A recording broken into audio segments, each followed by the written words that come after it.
लेकिन उसने एक बात कह दी कि गलती आपकी नहीं है, अंधों के तो अंधे ही पैदा होते, अंधों के अंधे होते हैं बने ऐसे गिराव जारी है।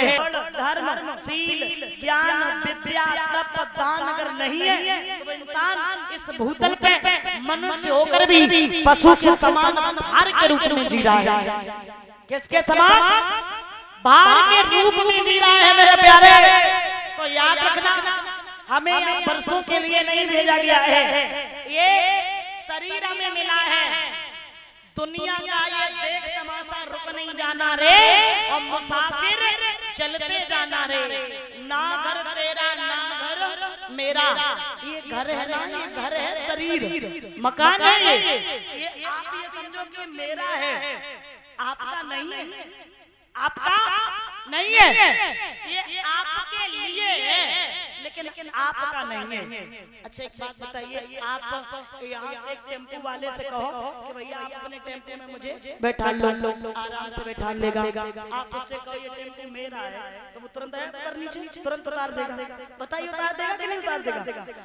वो कहेगा ये नहीं कहो कि ये टेम्पो मेरा, ये कहो मेरे लिए, ये तुम्हारे लिए है, तुम इसमें बैठ सकते हो टेम्पो में, लेकिन ये नहीं कह सकते हो कि टेम्पो मेरा है। ऐसे ही ये मकान तुम कहो ये मेरा है, नहीं कह सकते हो, तुम्हारा नहीं है। कब छोड़ के चले जाओ, कौन जन्म ले, कौन बसे आके, और वो भी आएगा उसे तो जाना मेरे लिए है, तुम्हारे लिए है, तुम्हारा नहीं है। तो ये शरीर तुम्हारे लिए, तुम सोचो तुम्हारा नहीं है, तुम्हारा। आज हम यहाँ बैठे, कोई पता नहीं कल क्या हो, तो समय का कोई पता नहीं होता मेरे प्यारे।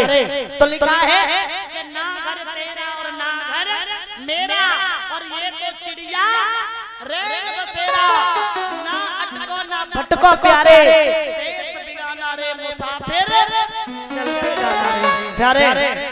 आप यहाँ कथा सुनने के लिए आए, मैं आपको कथा सुना रही हूँ। चिमटा वालों कूद के ढोलक वाले चांद बैठ जाए, जब भागवत नहीं है। हाँ, और आप यहाँ शास्त्री जी के झटके देखने आओ कि शास्त्री जी झटके कैसे दे रहे हैं और चिमटा वाला चिमटा कैसे बजा रहा है, ये भागवत नहीं है। हाँ, कुछ टाइम कथा में ऐसा होता है कि जहाँ ये थोड़ा बहुत चलता है, अब आप यही देखने के लिए आए, आप ये नहीं, आप अपना टाइम बर्बाद नहीं करेंगे, हम एक शब्द को गौर करेंगे मेरे प्यारे। ये भागवत कथा कल्याणकारी कथा है, आपको बड़े मन से सुनेंगे। जो कथा मैं आपको सुना रही हूँ, अभी सुखदेव का जन्म नहीं हुआ, परीक्षित जी का जन्म नहीं हुआ मेरे प्यारे, अभी सूत जी सनकादिक ऋषियों को कथा सुना रहे। अभी आपने कथा सुनी होगी ज्ञान और बैराग की। ज्ञान और बैराग, माँ के ऊपर जवानी थी, बेटों के ऊपर बुढ़ापा था, लेकिन श्रीमद् भागवत कथा सुनने से तरुण हुए। और सुनो, ज्ञान और बैराग तरुण हुए। गोकर्ण धुंधकारी, गोकर्ण बड़ा अच्छा था, भगवान की भक्ति करता था, पूजा करता था, लेकिन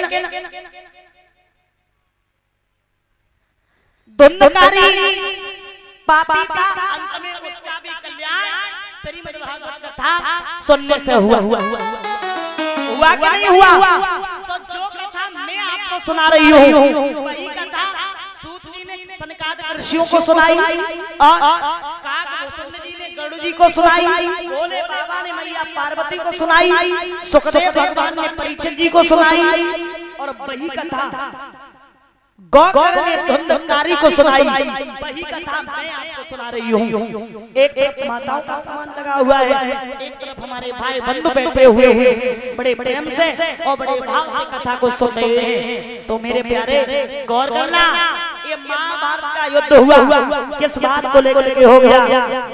बता दूं आपको एक बात कि कौरव और पांडवों में कोई अंतर नहीं था। कौरव और पांडव जो थे वो सगे चचेरे भाई थे। कौरवों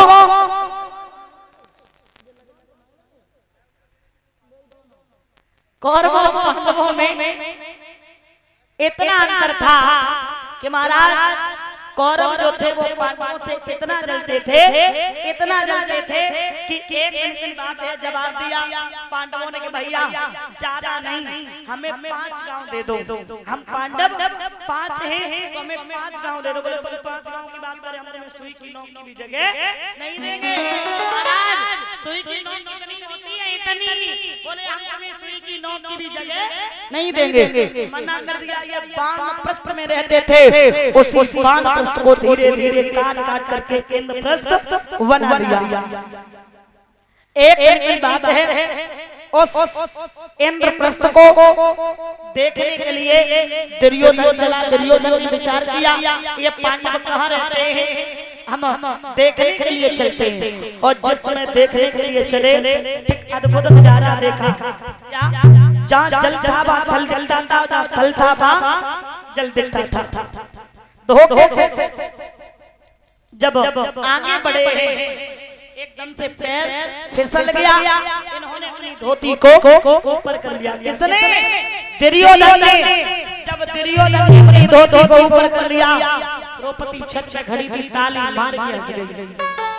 अरे चलो हंस गई थी तो कोई बात नहीं थी, लेकिन उसने एक बात कह दी कि गलती आपकी नहीं है। अंधों के तो अंधे ही पैदा होते, अंधों के अंधे होते हैं बने ऐसे गिराव जारी है। ये शब्द द्रौपदी को सुन के हृदय में लगी कटारी है। महाराज ध्यान देना, ये हमारी जीभ है ना, जीभ, इसमें हड्डियां नहीं है। माता बहने आपकी जीभ में हड्डियां हैं नहीं है ना, लेकिन इसी जीभ में तासीर वो है, ये जीभ लाखों की हड्डियां तुड़वा देगी। बताइए तुड़वा देगी कि नहीं तुड़वा देगी? हड्डियां नहीं है, लेकिन तासीर वो है, ये लाखों की हड्डियां तुड़वा देगी। और एक बात बता दूं कि महाभारत के युद्ध में अगर द्रौपदी नहीं होती तो शायद महाभारत का युद्ध नहीं होता। द्रौपदी के उस सत्य वचन को लेकर के दुर्योधन वहां से चला आया। मेरे प्यारे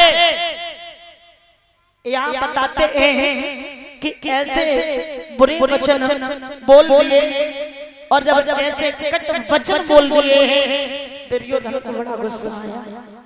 मैं तो कहना चाहूंगी कि ऐसी बानी बोलिए मन को आपा खोए, और न को शीतल करे सो आप शीतल होए। तुलसी मीठे बचन सो रस उपजत चौओ, और वसीकरण एक मंत्र है तू तज दे बचन कठोर। कौआ किनको धन हरे और कोयल किनको दे, और मीठी वाणी बोल की सो जग अपना कर लो।